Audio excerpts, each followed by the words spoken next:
예, 반갑습니다, 여러분. 17강이죠.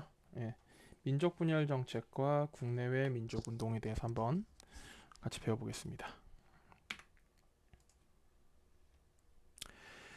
자, 민족 분열 정책과 국내외 민족 운동에서는 이제 다룬 내용이 크게 세 가지예요. 첫 번째가 이제 일제 문화 통치에 대해서 한번 배워볼 거고, 두 번째는 국내에 일어났던 민족 운동, 세 번째로는 이제 해외에서 국외에서 일어났던 민족 운동에 대해서 한번 배워보겠습니다.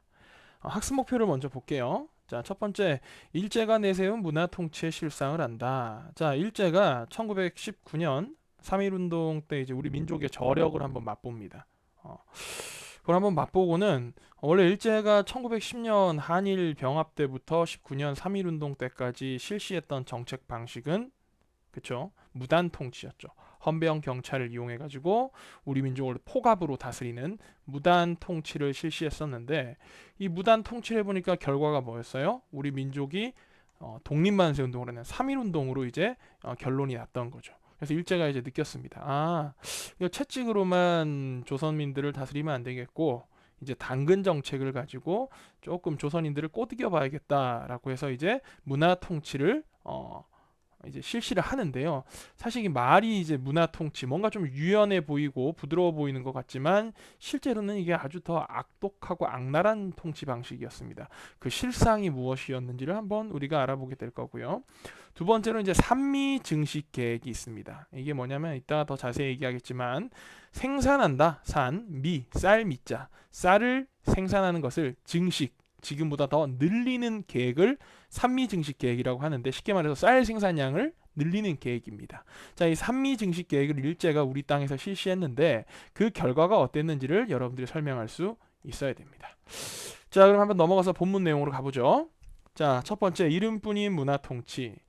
자, 계기는 3.1운동이었습니다.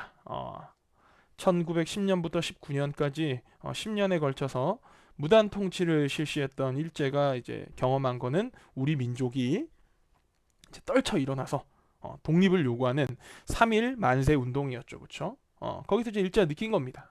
이게 조선인들을 이렇게 무단으로 포갑적으로만 통치해서 안 되겠다. 조금 얼르고 달래야 될 필요가 있구나 해서 실시된 게 바로 이 문화 통치인데요. 자, 문화 통치의 내용을 한번 보죠. 우선 조선 총독을 문관 총독도 임명이 가능하게 합니다. 원래 이제 그 무단 통치 시기에서는 문화 통치 말고 무단 통치 시기에서는 일본의 이제 군인 출신, 그냥 군인이 아니고 이제 장교 출신이겠죠, 그렇죠? 장교가 아니고 장군 출신이겠죠. 일본의 현역 장군이 이제 우리나라의 총독으로 왔었습니다. 아무래도 좀 군인이 총독으로 오게 되면 조금 좀 군인은 원래 조금 일반 민간인보다는 좀 더 강력하게 정책을 추진하는 면이 있잖아요, 그렇죠? 뭐 군인 정신하면 안 되면 민간에서 안 되면 어떻게 해요? 안 되면 안 돼요. 하지만 군인들은 안 되면 뭐 되게 하라. 뭐 이런 거 있잖아요, 그렇죠? 군대에서 선생님이 흔히 제일 많이 들었던 얘기가 뭐 이거 해봐 이렇게 했는데 이거 좀 어렵습니다 이러면 이 자식이 까라면 깔 것이지 말이 많아 이제 이런 식으로 좀 군인 약간 좀 밀어붙이는 그런 스타일들 있잖아요. 이제 그거를 갖다가 이제 군인이 아닌 무관이 아닌 문관 출신도 조선의 총독으로 임명이 가능하게 이제 정책을 바꿨습니다. 근데 실상은 어떠냐 실상. 자, 그럼 문관 총독을 임명 가능하게 했으면 실제로 문관 총독이 와야 되잖아요. 근데 문관 출신의 총독이 임명된 적이 한 번도 없습니다. 다 장군 출신들만 계속해서 총독으로 임명이 됐던 거죠. 자, 두 번째 경찰제도. 자, 경찰제도 원래 이제 일제 무단 통치 시기에 강력했던 경찰제도가 바로 군인 경찰이 일반 경찰을 겸임하는 헌병 경찰제였죠. 군인 경찰이 일반 경찰 대신하니까 얼마나 좀 경찰들이 무서웠겠습니까? 경찰이 항시 총칼을 차고 다니니까.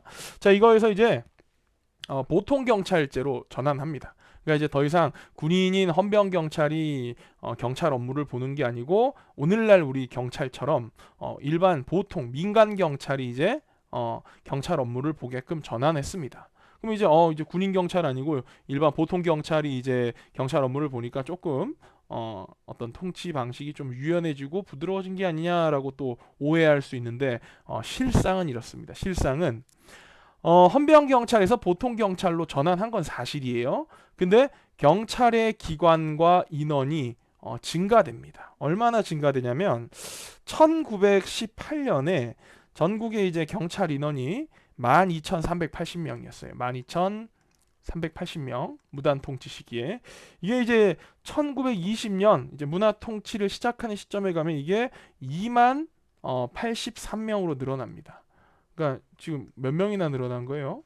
거의 뭐 한 8,000명 정도? 7,000명 정도 늘어난 거죠. 그렇죠? 7,000명 거의 한 40% 정도 늘어난 거예요. 자, 이렇게 경찰을 더 늘려서 헌병 경찰은 없어졌지만 보통 경찰 숫자를 더 늘려가지고 우리 민족을 더욱더 촘촘히 감시하고 통제하겠다는 거죠.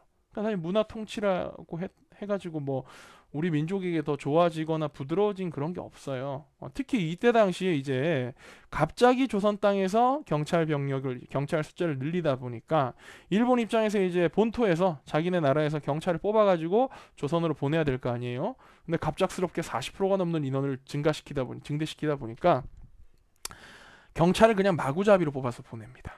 그러니까 뭐 쉽게 말해 이런 거예요. 뭐 일본에서 불황자들, 조폭, 야쿠자들 이런 사람들, 조폭들, 양아치 이런 나쁜 놈들 뭐 할 일 없는 이런 사람들이 뭐 갑자기 경찰 모집해가지고 조선으로 가래요. 그러니까 나도 그냥 이참에 경찰이나 한번 해볼까? 조선 땅 가서 그래가지고 경찰이 돼서 오니까 어떤 경찰의 질적 수준이 자원 자체가 상당히 막 생각해보세요 여러분. 조폭이 경찰이 돼가지고 일본 조폭이 경찰 돼서 우리나라에 왔다고 한번 상상해 보십시오. 그 경찰이 제대로 된 경찰이겠습니까? 아니겠죠. 이제 그런 식으로 경찰의 질적 수준이 상당히 그때 저하된 측면이 있어요. 그러니까 얘네 와가지고는 원래 거친 애들이니까 와서 더 개판 치는 거예요. 막 그냥 마구잡이로 두드려 패고 막 잡아가고 이런 식으로. 그래서 경찰 제도가 바뀌었지만 문화 통치가 뭐 더 나아진 그런 측면은 오히려 없었다.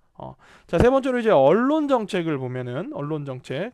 자, 그 무단 통치 시기에는 우리 민족의 출판, 책을 만드는 거, 언론, 뭐 신문사를 운영하는 거, 집회, 모여서 이제 뭐 시위하는 거, 그리고 결사, 어떤 단체를 만드는 거 이런 게 전부 다 금지됐었는데 이제 문화 통치 시기에 오면은 니네 조선인들 뭐 신문과 잡지는 우리가 발행하는 걸 허용해 줄게라고 합니다. 그럼 이제 좋아졌네요. 신문과 잡지를 발행하니까 역시 과연 문화 통치 훌륭합니다. 라고 생각하면 안 됩니다. 왜냐면은 실제로는 신문사를 만들고 잡지를 만들어서 책을 또 신문을 펴낼 수 있게 해줬지만은 그 내용을 전부 꼼꼼하게 검열과 삭제를 합니다. 그리고 총독부 마음에 안 드는 잡지가 나오면 잡지 압수해 버립니다. 그러니까 이제 우리 민족의 신문이나 우리 민족의 잡지를 쓰고 출간할 수 있게 해줬다지만 실제로 그렇게 이제 나오는 신문이나 잡지 내용을 보면은 총독부 마음에 들지 않은 내용은 다 삭제인 거예요. 그러니까 이때 백지 신문이 되게 많이 나와요. 신문 내용이 다 삭제돼가지고 신문을 딱 보는데 빈칸이 엄청 많은 거예요. 그게 총독부가 이제 신문 발행 전에 내용을 검열해가지고 마음에 안 드는 부분은 삭제했기 때문에 이제 그런 신문이 나타나게 된 거죠. 자, 이런 식으로 이제 문화 통치를 했지만 실제적으로 제대로 된 문화 통치가 되지는 않았다는 거 명심하시고, 자, 넘어가서 자, 일제가 이제 문화 통치를 한 이유는 사실 우리 민족을 뭐 풀어주겠다, 우리 민족을 좀 자유롭게 하겠다 그런 게 아니에요. 이놈들이 이제 민족 분열 정책이라 그래가지고 어떤 걸 하냐, 쉽게 말해서 이제 당근 정책을 써서 반일 세력은 탄압하지만 이제 친일 세력을 갖다가 좀 후원해주고, 그래서 쉽게 말해서 뭘 늘리는 겁니까? 친일파를 늘려서 우리 민족을 서로 이간질시켜서 민족 분열을 도모하는 정책이 바로 이 문화 통치의 본질이라는 겁니다. 쉽게 말해서 이겁니다. 3.1운동 딱 하고 나서 그 전까지는 조선인들 무조건 다 좀 쉽게 말해 때려잡았죠. 그러다가 이제 문화 통치 시기로 오면서 야, 우리 일제에게 충성하고 우리 일제에 협조하는 조선인들은 대우해 주겠다. 그러니까 너희들 전부 다 친일파가 되라. 하지만 우리 일제에게 저항하고 반발하는 반일 세력은 무자비하게 탄압하겠다. 라고 해서 우리 민족 내에서 이제 분열을 일으키는 겁니다. 물론 선생님 개인적 생각으로는 이러한 이제 민족 분열 정책에 이제 같이 호응해가지고 우리 민족을 배신하고 친일 세력으로 돌아선 사람들 나쁘죠. 근데 이거보다 더 나쁜 놈들이 누구냐면은 근본적으로 이렇게 얍삽한 문화 통치 정책을 통해 가지고 우리 민족을 분열시키고 친일파를 양성시키려고 하는 일제의 정책이 더 간교하고 얍삽하다는 겁니다. 여러분 생각해 보세요. 1920년대 들어오면은 이미 우리가 일제 통치를 받은 지 10년이 지난 시점이에요. 그 시점 되면은 사실 여러분 지금 나이가 몇 살이죠? 16살이죠? 여러분들 10년이라는 세월이면 여러분들이 유치원 다닐 때부터 지금까지 세월이 상당히 긴 세월입니다. 우리 10년이면 강산도 변한다지 않습니까? 그런 세월 동안에 계속해서 일제가 득세하고 일제가 우리 민족을 통치하는 걸 지켜보다 보면은 마음이 흔들려요. 아, 이대로 그냥 우리 민족은 이제 우리 민족의 정체성을 잃고 일본에 완전히 흡수돼 버렸구나라고 생각할 수 있단 말이에요. 이때 이제 일제가 쓱 이제 부드럽게 다가와서 야야 저항하지 마. 친일해. 친일하면 편해. 친일하면은 너 지금보다 더 잘 먹고 잘 살 수 있고 더 편할 수 있어. 뭐하러 힘들여서 독립운동하고 반일하려 그래? 친일하면은 얼마나 편한데. 그리고 야 니네 어차피 독립 안 돼. 10년이나 받잖아. 조선이 독립할 수 있을 것 같아? 10년 동안이나 우리 통치를 받았는데?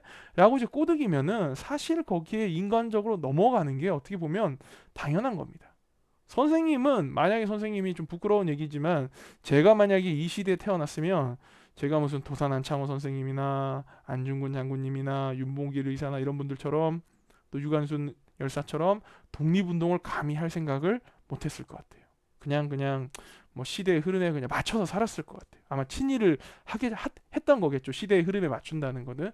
그래서 독립운동 하신 분들이 더더욱 대단하고 존경스럽다는 겁니다.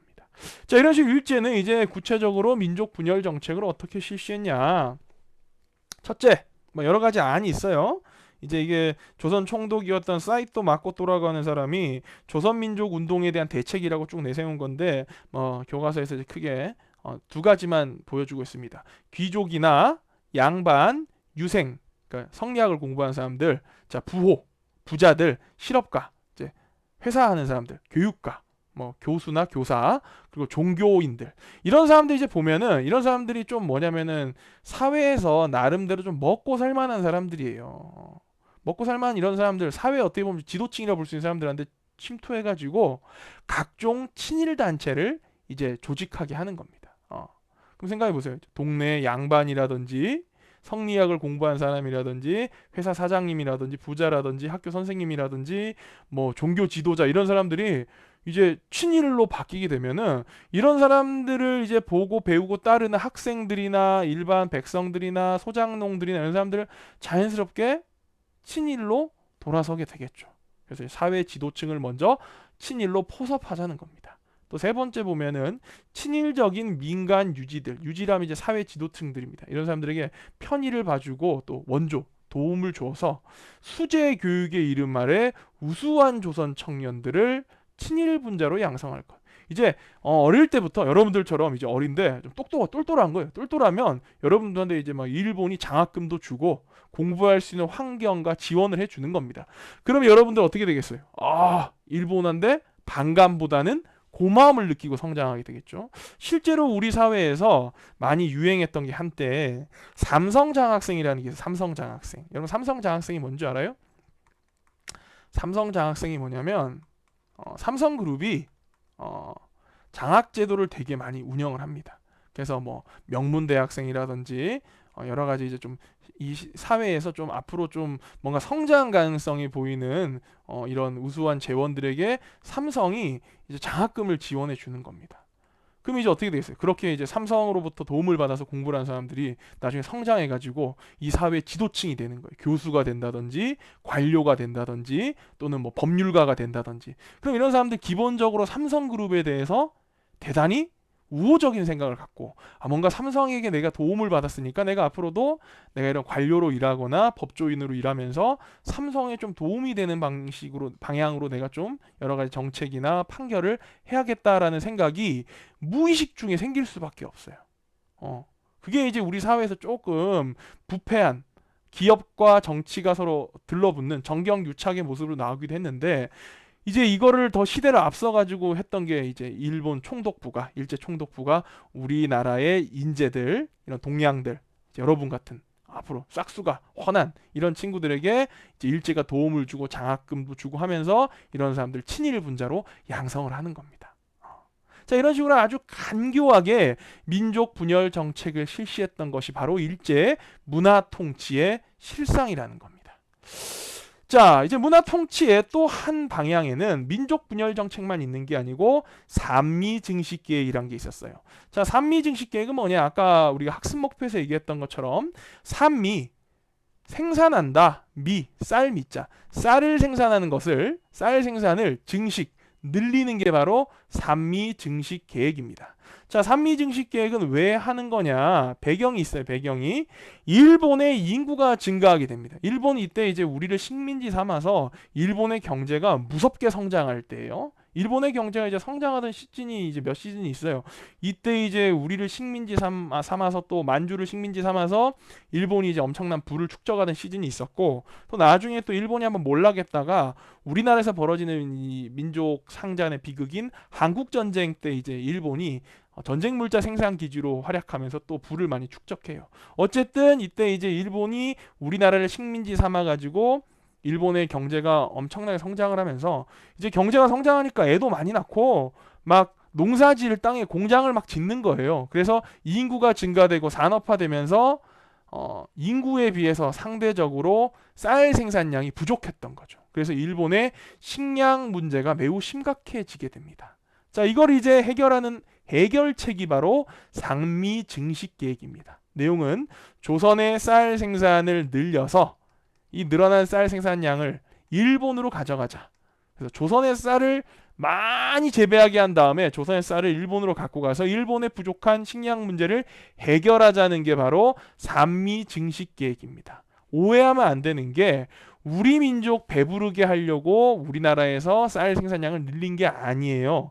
일본의 식량 문제가 심각해지니까 일본 사람들의 배를 불리기 위해서 우리 민족의 쌀 생산량을 늘려가지고 그거를 일본으로 뺏어간 거죠. 수탈해 간 거죠. 뭐 방법은 이렇습니다. 밭을 갖다가 전부 논으로 개량해 버립니다. 밭은 여러분들 밭과 논의 차이가 뭔지 알죠? 밭은 물이 고이지 않는 곳이고 논은 물이 고이는 땅이 이제 논입니다.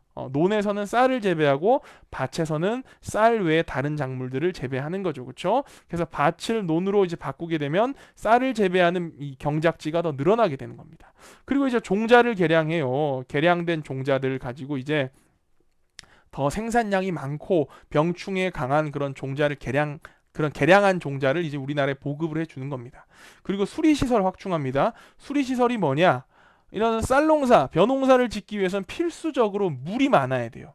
이 쌀은 재배 조건이 높은 기온과 풍부한 강수량, 물이 많이 필요하거든요. 그래서 가뭄이 들거나 이런 거에 대비해 가지고 이런 물이 부족할 때 물을 댈 수 있는 여러 가지 시설들, 저수지라든지 또는 물을 갖다가 이렇게 논으로 보내는 저수지에서 또 물을 논까지 보내는 수로, 그런 것들을 이제 수리 시설이라 그럽니다. 그런 수리 시설을 이제 늘린 거예요. 쉽게 말해서 이것만 보면은 좋죠, 좋은 거죠. 밭을 논으로 개량해서 쌀 생산량을 늘리고 또 병충해 강하고 생산량 자체가 많은 종자를 보급해줘서 쌀 생산량을 늘리고 또 저수지나 수로를 많이 만들어가지고 가뭄에 대비할 수 있는 수리시설을 늘려서 쌀 생산량을 늘리고, 그럼 결과적으로 쌀 생산이 되면은 우리 민족이 고마운 거네요? 일제가 우리한테 잘해준 거네요? 라고 주장하는 사람들이 있습니다. 그렇지 않아요. 자, 이렇게 해서 쌀 생산량이 늘어나요. 산미 증식 계획이 성공해서. 근데 앞서 얘기했다시피 이렇게 늘어난 쌀 생산량을 우리 민족이 먹고 배불러진 게 아니고 이거를 일본으로 다 반출해 간다는 겁니다. 그래서 이때 당시 보면 이게 전라도에 있는 군산항인데, 군산항은 이제 우리나라와 일본이 교역을 하던 항구 중에 하나입니다. 여기에 이제 이렇게 쌀이 지금 잔뜩 쌓여 있는 거예요. 이 쌀 왜 쌓아놨겠어요? 군산항에서 배에 실어가지고 일본으로 가져가기 위해서 우리나라 호남 지방, 전라도 지방에 있는 곡창지대 쌀을 군산항으로 다 모은 다음에 이거를 이제 배에 싣고 일본으로 가져가는 겁니다. 그래서 산미 증식 계획 결과 우리 민족의 쌀 생산량은 늘어났지만 그게 우리 민족, 조선 사람들의 배를 불리는 데는 전혀 상관이 없었다는 겁니다. 실제 이 그래프를 한번 볼게요. 그래프를 보면은 지금 여기 보시면은 쌀 생산량이 지속적으로 늘어나죠. 20년대부터 쭉 이렇게 늘어나고 있습니다. 늘어나요. 약간씩 줄어들었다가 또 늘어나죠. 그렇죠? 이게 지금 단위가 12,708석인데 한 석이 얼마냐면은 무게로 144kg이에요. 그러니까 12,000 하면은 뭐 여러분 계산해 보세요. 대충 뭐 킬로그램으로 따지면은 한 15만 킬로? 16만 킬로? 맞나? 아니다. 공 두 개 더 붙이면 160만 킬로그램 뭐 그 정도 되는 거겠죠. 그렇죠? 그 정도 이제 쌀이 이렇게 늘어나는데 중요한 거는 여기 이제 막대 그래프가 우리 한국인들의 당시 조선 사람들의 1인당 쌀 소비량입니다. 1인당 쌀 소비량은 어떻게 되고 있어요? 0.63석 0.63석, 0.60석, 0.53석 이런 식으로 0.54석 이렇게 늘어나는 거에 비해서 오히려 상대적으로 우리 조선 사람들의 쌀 소비량은 줄어들고 있는 거죠. 이게 이제 뭘 보여주는 거겠습니까? 일제가 산미 증식 계획을 통해서 늘린 쌀 생산량이 우리 민족의 배로 가는 게 아니고 일본으로 어딘가로 반출돼 나갔다는 거죠. 자, 거기다가 단순히 그냥 뭐 쌀이 이제 생산이 늘어났지만 그거를 뭐 일본이 가져갔다. 그것만 문제인 게 아니에요. 어떤 또 문제가 있냐? 자, 생각해보세요. 새로운 종자를 보급해주고 또 밭을 논으로 갈아엎고 또 수리시설을 저수지를 만들고 수로를 놓고 하는데 다 뭐가 들겠어요? 비용이 들죠. 이 비용을 일제가 산미증식계획을 하면서 총독부가 대신 내준 게 아닙니다. 땅을 갖고 있는 땅 소유자인 지주에게 이 비용을 부담시켰어요. 근데 여러분들 생각해보세요. 땅을 갖고 있는 지주가 이 비용을 부담하겠냐? 안 한다는 거죠. 이 비용을 누구한테 떠넘기냐면은 자기네 땅에서 농사 짓고 있는 소작농에게 이 부담을 돌려버리는 겁니다. 실제로 뭐 지금도 그런 현상이 나타나고 있죠. 정부가 이제 부동산 대책을 통해서 부동산 가격을 잡겠다고 집을 갖고 있는 사람에게 여러 이제 세금을 막 보유세를 높이는 거예요. 집을 갖고 있는 사람에게 세금을 이제 늘리게 되면 집주인이 세금을 내는 게 아니고 집주인이 이 늘어나는 세금 폭을 누구한테 떠넘기냐면은 자기 집에 세입자로 살고 있는 이 임차인에게 이 세금이 올라간 폭을 떠넘기는 거예요. 그래서 오히려 전세가 올라가는 그런 현상이 나타나는 것처럼 산미증식계획에 들어가는 비용을 토지 소유자인 지주에게 넘겼지만 총독부는 야, 땅 주인이 니네 땅 개선하는 거니까. 근데 실제로 이제 이 땅 주인들은 자기네 땅에서 이제 농사 짓는 소작농들에게 그 부담을 떠넘긴 겁니다. 야, 이거 땅 개조하는데 들어가는 비용 니네가 짓는 니네가 좀 내라 이런 식으로 이제 부담을 돌리면서 소작농들이 살아가는 논총 경제가 더욱 악화됐다는 겁니다. 자, 그리고 증산된 양보다 일본의 수출량이 더 많아서 실제로 늘어난 양이 우리 백성들에게, 우리 민족의 배를 불려주지도 못했다는 거죠. 그래서 조선의 식량 사정이 오히려 더 약화돼요. 산미 증식 계획을 하기 전보다. 그럼 이제 부족한 식량을 보충해야 되잖아요. 이걸 어떻게 해결하냐? 만주에서 조나 콩 같은 이제 벼보다 당시에 저급으로 취급되는 작물들을 들여오는 겁니다. 쉽게 말해서 선생님, 그러면 이제 이상하죠. 만주에서 애초에 벼농사 지으면 안 돼요. 안 됩니까? 안 돼요. 왜 안 되냐면은 만주는 우리나라보다 춥습니다. 이 벼농사 되려면 따뜻해야 돼, 여름에. 그러니까 만주에서는 어차피 벼농사가 안 돼. 그러니까 일제가 생각한 거는 조선 땅에서 벼농사 지어서 이 질 좋은 쌀은 일본으로 빼가고, 그럼 조선 사람들 배에 굽는 건 어떻게 하냐? 만주에서 조나 콩을 재배한 거를 갖다가 그걸 들여와가지고 조선인들의 배를 채우자. 이게 이제 산미 증식 계획의 실체라는 겁니다. 자, 여러분들 뭐 지나가다가 누가 뭐 산미 증식 계획 덕분에 우리나라의 쌀 생산량이 늘어났잖아, 일제의 도움을 받은 게 맞잖아 라고 주장하면은 이 얘기를 해주세요. 그래서 늘어난 쌀 생산량 때문에 우리가 덕을 받냐? 아니다. 늘어난 쌀 생산은 전부 다 일본으로 반출돼 갔고 우리 민족의 1인당 쌀 소비량은 오히려 더 줄었고 부족한 쌀을 해결하기 위해서 만주에서 코나 종 같은 저급 작물을 들여오게 되는 그게 현실이었다라고 얘기해 주면 됩니다. 자, 그 다음에 또 일제는 문화 통치하는 과정에서 회사령을 폐지해요. 회사령이 뭐냐면은 무단 통치 시기에 회사를 조선 땅에서 설립하려면 총독부의 허가를 받아야 되는 게 바로 회사령이었어요. 자, 그러니까 회사를 세울 때 마음대로 세우는 게 아니고 어떤 조건을 갖춰가지고 총독부한테 우리가 회사를 세워도 되겠습니까? 라고 얘기하면은 총독부가 그래 회사 세워 라고 허가해주면 회사를 설립할 수 있는 게 회사령이었어요. 근데 그 회사 설립을 허가제에서 이제 뭘로 바꾸냐? 허가제에서 신고제로 변경하게 됩니다. 그러면 이제 뭔가 좀 부드러워진 것 같죠? 신고는 뭐냐면은 우리 회사 세울게요 하고 신고하고 그냥 회사 영업하면 되는 거예요. 허가제는 회사 세울 수 있게 허가해 주세요 하고 허가가 떨어져야 회사를 하는 건데, 신고제는 회사 만들었어요, 회사 만들게요 하고 신고하면 되는 거예요. 그럼 이게 뭐 더 좋아진 것 같지만, 일제가 우리나라 사람들이 회사를 갖다가 더 자유롭게 설립하고 장사를 하라고 회사령을 폐지해 준 게 아니고, 우리나라가 원료도 싸고 특히 노동력이 일본보다 훨씬 저렴합니다.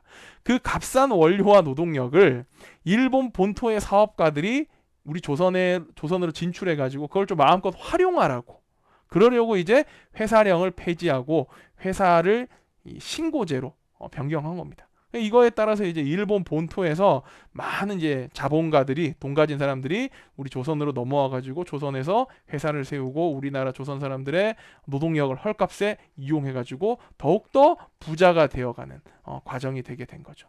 실제 회사령 폐지한 것도 우리 민족의 자본 성장과는 무관했다. 자, 이렇게 해서 우리가 오늘 그 문화 통치 내용을 한번 봤는데 시간이 26분이 지났네요. 요거 한번 정리 문제 한번 볼까요? 일제가 내세운 땡땡땡땡의 본질은 친일 세력을 늘려 민족을 이간하려는 땡땡땡땡 정책이었다.